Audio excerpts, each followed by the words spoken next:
سب سے پہلے میں ان تمام زائرین کرام کو جو فریضہ حج کی ادائیگی کے لیے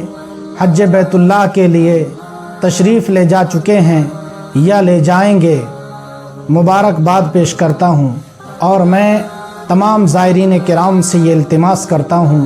کہ آپ بھی اس ناچیز فقیر کو ان مقدس مقامات پر اپنی دعاؤں میں یاد رکھنا۔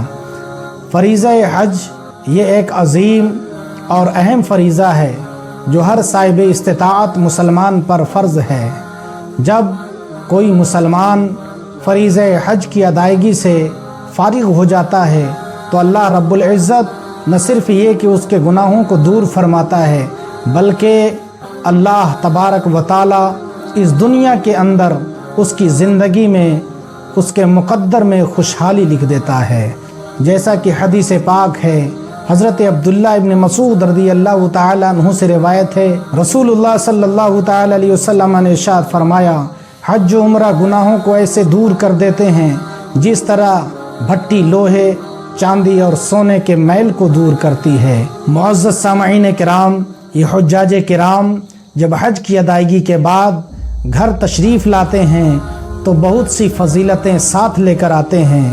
نبی پاک صلی اللہ علیہ وسلم کی حدیث ہے، ابو موسیٰ رضی اللہ تعالیٰ عنہ سے روایت ہے، رسول گرامی وقار صلی اللہ علیہ وسلم نے ارشاد فرمایا کہ حاجی اپنے خاندان والوں میں سے 400 لوگوں کی شفاعت کرے گا، سبحان اللہ، اور حاجی گناہوں سے اس طرح پاک ہو جاتا ہے گویا کہ اسی دن وہ پیدا ہوا ہے۔ تو یہ حجاج کرام کے لیے فضیلت ہے، کتنی بڑی فضیلت ہے کہ ان کے گناہوں کی معافی رب کی بارگاہ میں تو ہوتی ہی ہے، ساتھ ہی 400 لوگوں کی وہ قیامت کے دن شفاعت کرے گا، اس کا اسے پروانہ بھی مل جاتا ہے۔ ان احادیث کریمہ میں ان لوگوں کے لیے مزدہ جا فضاں اور خوشی ہے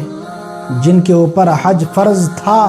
اور انہوں نے حج کی ادائیگی کی، لیکن وہ لوگ جن کے اوپر حج فرض ہے اس کے باوجود وہ لوگ حج کی ادائیگی نہیں کرتے تو ان کے لیے بھی وعید شدید ہے۔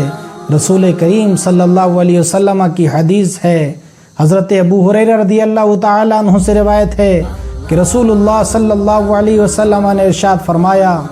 کہ جو شخص حج کی استطاعت اور قدرت رکھنے کے باوجود حج نہ کیا اور یوں ہی مر گیا تو چاہے وہ یہودی ہو کر مرے یا نصرانی ہو کر مرے، آپ دل پر ہاتھ رکھ کر کے یہ بتائیں کہ ہم میں سے کیا کوئی مسلمان یہودیت کی موت مرنا گوارا کر سکتا ہے، نصرانیت کی موت چاہتا ہے؟ ہم میں سے کوئی مسلمان نہیں چاہتا۔ ہمارا ایمان ہی ہمارا احساس ہے، اور موت کے وقت ایمان پر خاتمہ ہمارے لیے مزدہ ہے، ہمارے لیے انعام ہے۔ تو ہم میں سے کوئی شخص یہودیت یا نصرانیت کی موت نہیں چاہتا، تو پھر اس سے بچنے کا کیا طریقہ ہے؟ اس سے بچنے کا طریقہ یہی ہے جن حضرات کے اوپر حج فرض ہے وہ حج کی ادائیگی کریں، ورنہ رسول کریم صلی اللہ علیہ وسلم کی اس وعید شدید کے وہ مستحق ہوں گے۔ آخر میں تمام حجاج کرام سے التماس کروں گا کہ آپ خانہ کعبہ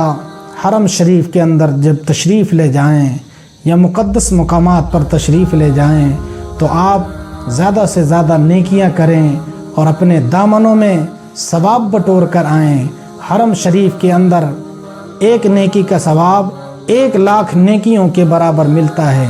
اس لیے آپ زیادہ سے زیادہ نیکی کریں اور گناہوں سے بچیں، گناہوں سے دور رہیں، گناہوں کا ارتکاب نہ کریں۔ ایک گناہ کئی گناہوں کے برابر ہے، جیسا کہ حضرت عمر فاروق رضی اللہ تعالیٰ عنہ کے قول سے ثابت ہے کہ آپ فرماتے ہیں کہ حرم شریف کے اندر ایک گناہ کرنا میرے نزدیک اور جگہوں کے گناہ کی بنسبت 70 گناہ کے برابر ہے۔ اللہ تعالیٰ کی بارگاہ میں دعا ہے کہ اللہ تعالیٰ تمام حاجیوں کے حج کو قبول فرمائے اور حاجیوں کے حج مقبول کے صدقے ہمیں بھی حج کی توفیق عطا فرمائے۔